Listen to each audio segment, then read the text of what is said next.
Every artist has been there. You finish a piece, step back, and something just feels off.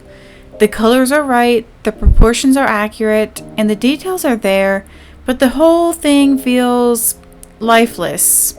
Like it's missing something, but you can't quite figure out what. I used to think the problem was my technical skills. Maybe my shading wasn't realistic enough, or maybe I needed better materials. But no matter how much I improved, I kept running into the same frustrating feeling.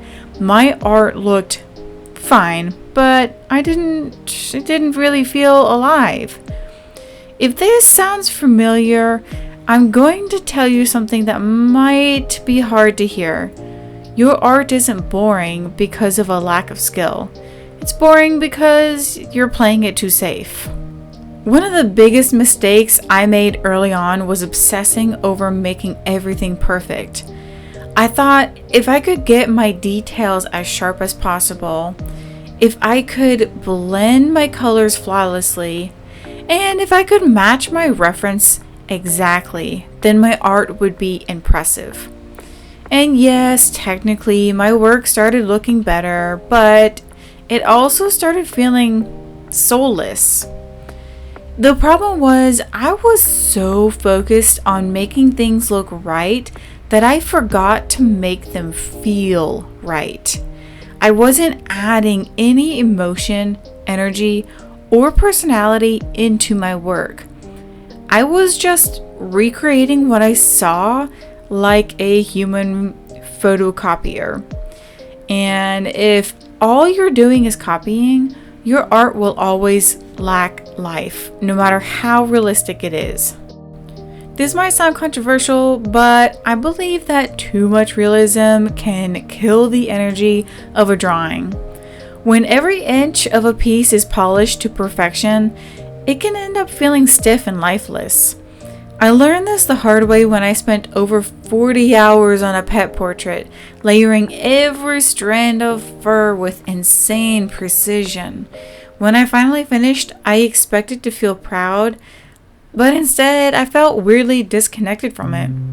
It looked just like the reference, but it didn't feel like the playful, goofy dog I had met. Sometimes imperfections add life to your work.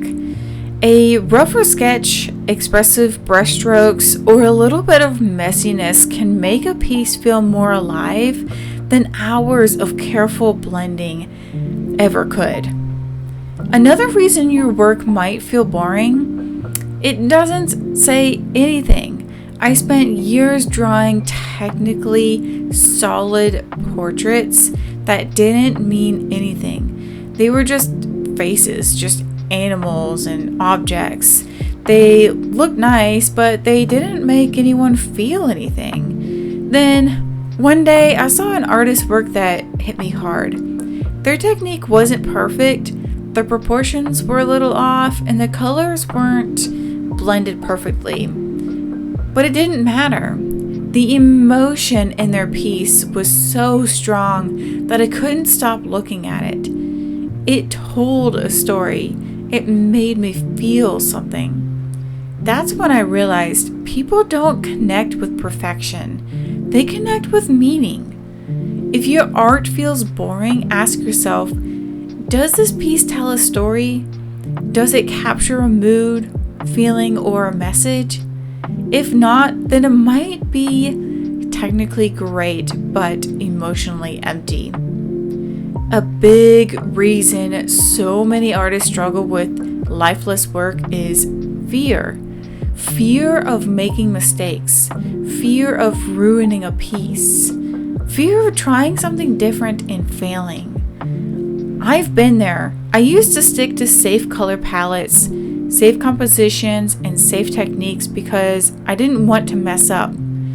But playing it safe made my work predictable and uninteresting. The most exciting art comes from artists who take risks, who mix unexpected colors, exaggerate proportions, push their lighting, or throw in abstract elements, who break the rules ultimately.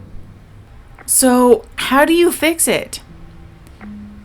If your art feels boring or lifeless, here's what I suggest doing. Loosen up. Keep the most important parts sharp and detailed, but let other areas be rough and sketchy to create a focal point.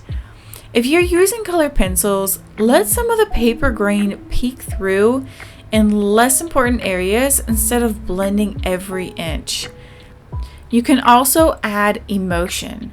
So if you're drawing an animal portrait, don't just copy the neutral face, push the emotion. If it's a happy dog, emphasize the eyes and the shape of the mouth to really show that joy.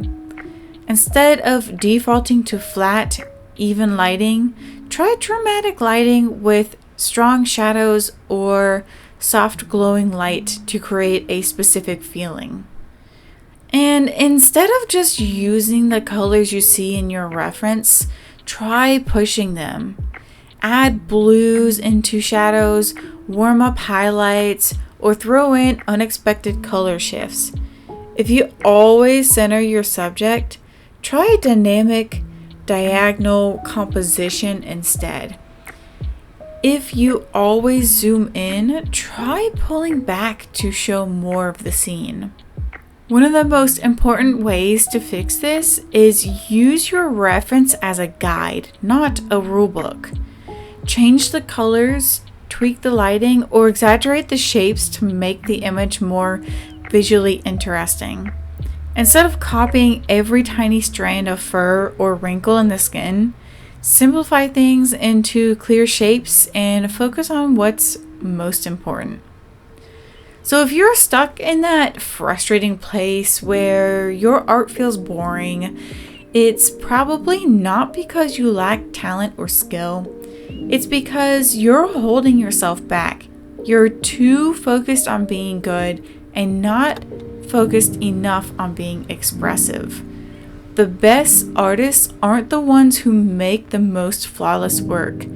They're the ones who make work that makes you feel something. So stop aiming for perfection and start aiming for life. That's when your art will finally come alive.